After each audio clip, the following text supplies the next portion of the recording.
ఓం నమః శివాయ నమః.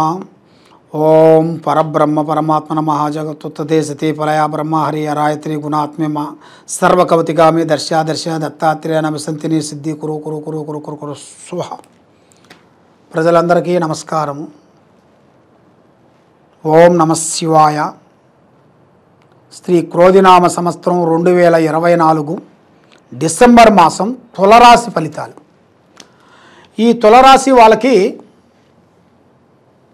స్థితిగతులు ఎలా ఉన్నాయి, వాళ్ళ యోగం ఎలా ఉంది, వాళ్ళు చేయాల్సిన పనులు పద్ధతులు విధానాలు ఎలా ఉన్నాయి, వాళ్ళ నక్షత్ర బలం ఎంతవరకు వచ్చిందా అనేది చెప్పబోతున్నాము. ఈ తులరాశి వాళ్ళకి చిత్తా నక్షత్రము 3-4 పాదములు, స్వాతి నక్షత్రము 1, 2, 3, 4 పాదములు, విశాఖ నక్షత్రము 1, 2, 3 పాదము 1, 2, 3, 4 పాదములు అనగా తులరాశి ఫలితాలు. ఇది నామదశ అంటే జన్మదశ నామదశ. మనిషికి 2 ఉంటాయి. మనిషికి 2 అనగా మనిషికి పుట్టినప్పుడు ఒక టైం అనేది ఉంటుంది. ఆ టైం ప్రకారంగా మనం చూసుకున్నదే అది వచ్చేసి మెయిన్గా మన జన్మ లగ్నం, అంటే మన పుట్టిన లగ్నం. ఇప్పుడు మనం చెప్పే విధానం ఎలా ఉంటుందంటే ఇది నామదశ. నామదశ అనగా మన పేరు ఫలాన్ని బట్టి ఈ పేరులో ఈ రాశి విధానం అనేది మనం చెప్పబోతున్నాం. ఈ తులరాశి వాళ్ళకి అదృష్టము, జీవితము, లలాటకము, యోగము, స్థానబలము, పూజాబలం ఎలా ఉంటుందంటే చిన్న వయసు నుంచి చాలా వరకు కష్టపడుతూనే ఉంటారు. వీళ్ళు ఇవాళ ఉన్నది ఇవాళ లేదు అంటూ బాధపడే జన్మ కాదు. కాబట్టి ఏదైనా సాధించాలంటే చాలా వరకు కష్టపడుతూనే ఉంటారు వీళ్ళు. కానీ ఎంత కష్టపడ్డా చెడము తీరిక ఉండదు, దమ్మెడ ఆదాయం ఉండదు. 24 hours కష్టపడుతుంటారు. కానీ ఆదాయం విషయంలో వస్తే చూస్తే అంతంత మాత్రం అయిపోతుంటుంది. మళ్ళీ ఎందువల్ల అనేట్టుగా చాలామందికి చాలా విధానాలు, చాలా సందేహాలు ఉంటాయి. మరి ఈ రాశి వాళ్ళకి మెయిన్గా ఈ తులరాశి వాళ్ళకి మనస్తత్వం చాలా పెద్దది. మనస్తత్వం అంటే గుణం. మనిషికి కొన్ని గుణాలు ఉంటాయి. గుణాలు అంటే కూర్చుంటే కుందేలు బుద్ధి, లేస్తే లేడి బుద్ధి, పండుకుంటే పాము బుద్ధి, పరిగెత్తితే గుర్రం బుద్ధి, అలాగా కొన్ని విధానాలు ఉంటాయి. దాంట్లో వీళ్ళకి వచ్చేసి ఈ తులరాశి వాళ్ళకి మెయిన్గా జ్ఞాపక శక్తి, వీళ్ళు చేయాల్సిన కార్యక్రమాలు ఎలా ఉంటాయంటే ముందు జాగ్రత్త చేసుకుంటారు. వీళ్ళు ముందు జాగ్రత్త అనగా రేపు వాన వస్తుందంటే ఇవాళ గొడుగు రెడీ చేసుకొని పెట్టుకుంటారు. ఆ విధంగా ముందు జాగ్రత్త పడుతుంటారు. కాబట్టి వీళ్ళు చేసేది చేస్తూ కొంచెం బంధువులని, స్నేహితుల్ని, మిత్రులు మాట వింటుంటారు. దానివల్ల వీళ్ళకి అధోగతి పాలవుతుంటారు. ఎందువల్ల అంటే మెయిన్గా ఇలా జాతకంలో చూసుకుంటే ఆరోగ్యపరంగా చాలా వరకు బాగుంటుంది. చాలా విధానాలుగా ఆరోగ్య విధానాల్లో చాలా బాగుంటుంది. కాబట్టి వీళ్ళు దాని గురించి ఆరోగ్య విధంలో కొంచెం టైం తీసుకోవాలి. టైం తీసుకోకుండా అశ్రద్ధగా కొంచెం పోయినట్టుగైతే కొన్ని ఇబ్బందులు ఎదురే మార్గాలు కొన్ని కనబడుతున్నాయి. మనకి డబ్బులు ఎప్పుడు సంపాదిస్తాం, కానీ ఆరోగ్యం సంపాదించాలంటే చాలా కష్టం. ఆరోగ్యమే మహాభాగ్యం. ఆరోగ్యాన్ని మించింది ఏదీ లేదు. కానీ ఈ ఆరోగ్యం గురించి వాళ్ళు చూసుకోకుండా చాలా కష్టపడుతూనే ఉంటారు. ఎందుకంటే కుటుంబం గురించి, పిల్లల గురించి, భార్య గురించి, కొన్ని సమస్యల గురించి, ఆర్థిక ఇబ్బందుల గురించి, కొన్ని లోన్ల గురించి, వాళ్ళు చేసే వ్యవసాయాల గురించి సతమతమైపోతుంటారు. ఎందుకంటే మాట పోకూడదు కదా. మాట మన పరువు పోయిందనుకో ఇక మన లైఫ్ పోయినట్టుగా. కానీ కొంతమంది అలా ఊహించరు. కొంతమంది ఆలోచిస్తారంటే పోతే పోని, ఇక్కడ కాకపోతే ఇంకో దుక్కుని చేస్తాం పని అన్నట్టుగా ఊహిస్తారు. కానీ ఈ రాశి వాళ్ళు అలా అనుకోరు. ఈ రాశి వాళ్ళకి చాలా జాగ్రత్తలు, విధానాలు, పెద్దవాళ్ళు చెప్పిన మాటలు, వాళ్ళు చెప్పిన ఒక టయాలు, వాళ్ళు చెప్పిన ఒక భయభక్తులు అంటారు. ఆ భయభక్తుల్ని ఎక్కువగా గౌరవిస్తుంటారు.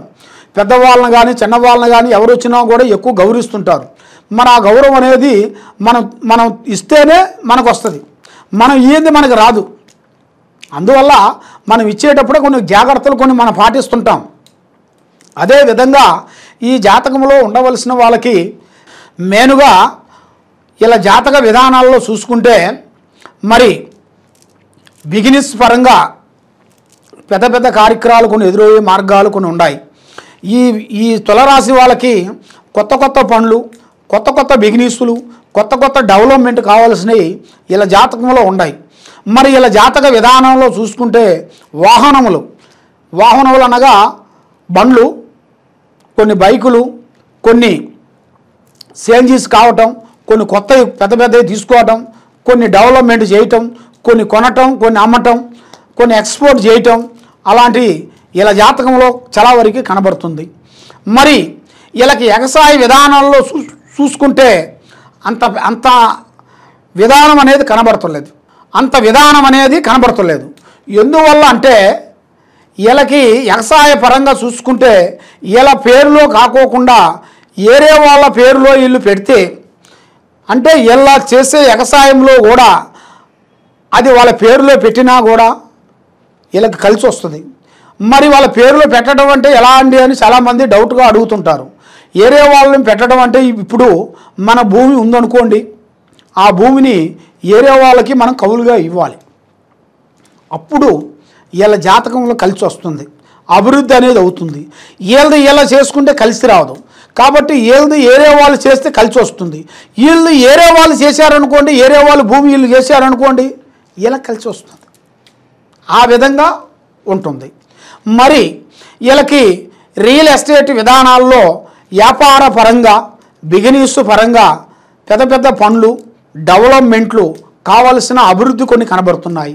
రియల్ ఎస్టేట్లో కూడా పెద్ద పెద్ద బిల్డింగ్లు కూడా పెద్ద పెద్ద కన్స్ట్రక్షన్లు కొన్ని కొనటం, కొన్ని అమ్మటం, రియల్ ఎస్టేట్లు దాంట్లో కొంత మార్పులు అవి కొన్ని చేయాల్సినవి అతి దగ్గరలో వీళ్ళకి కనబడుతున్నాయి.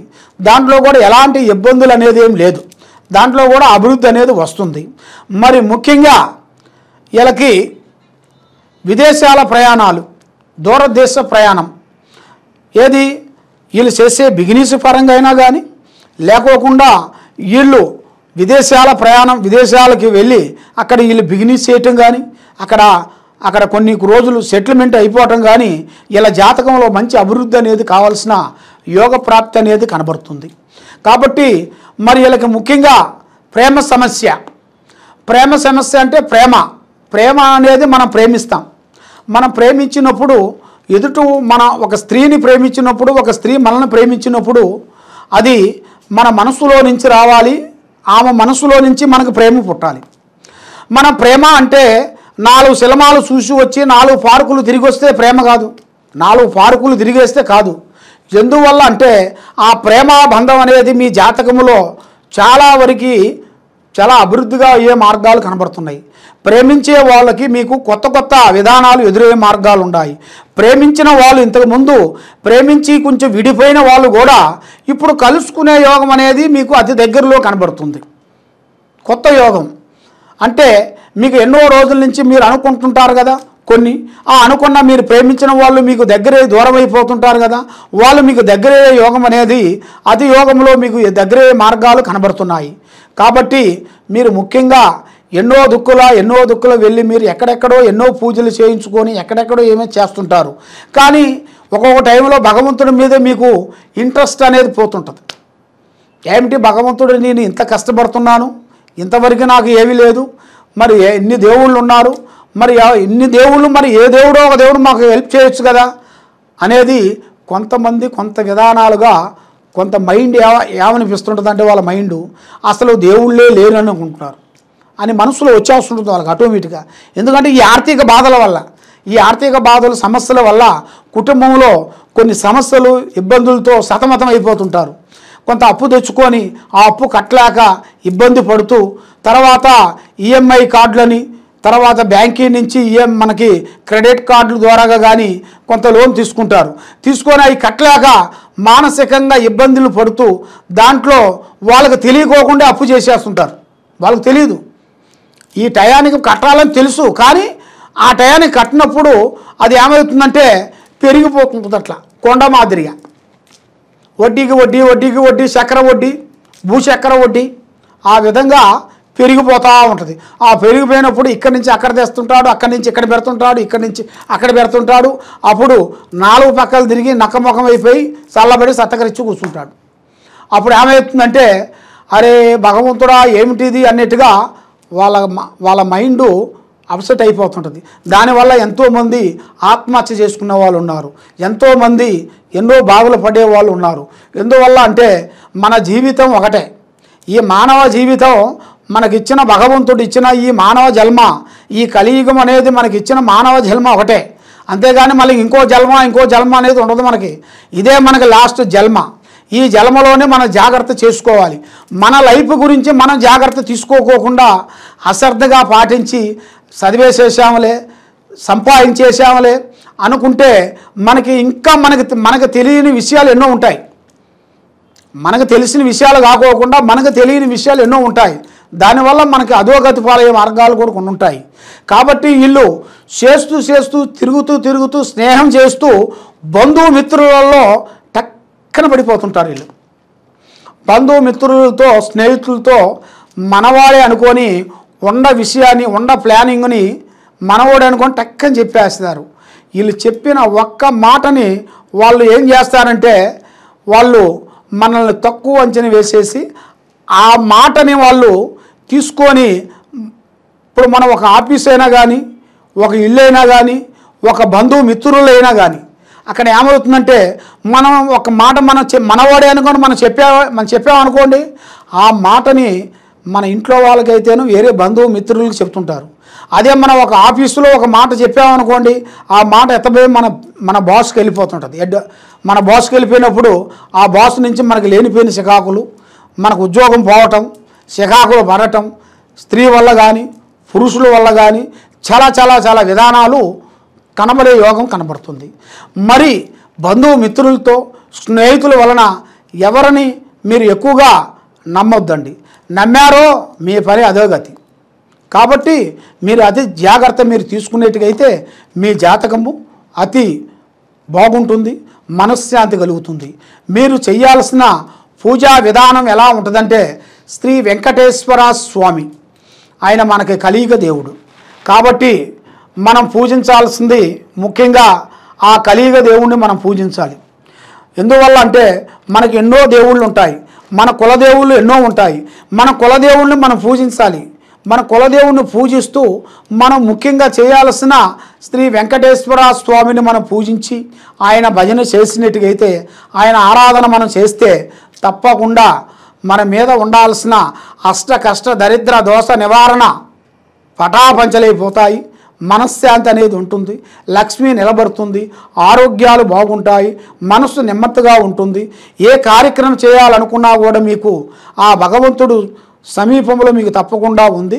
కాబట్టి ఈ తులరాశి వాళ్ళకి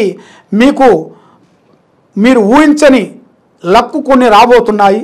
దాంతోపాటు మీకు అదృష్ట యోగం పట్టబోతుంది. అది ఏ రూపం అనేది చెప్పలేము. భూమిలో నుంచి రావచ్చు, స్నేహితుడి నుంచి రావచ్చు, స్త్రీ నుంచి రావచ్చు. ఆ విధంగా 3 విధానాలలో మీకు కనబడుతుంది.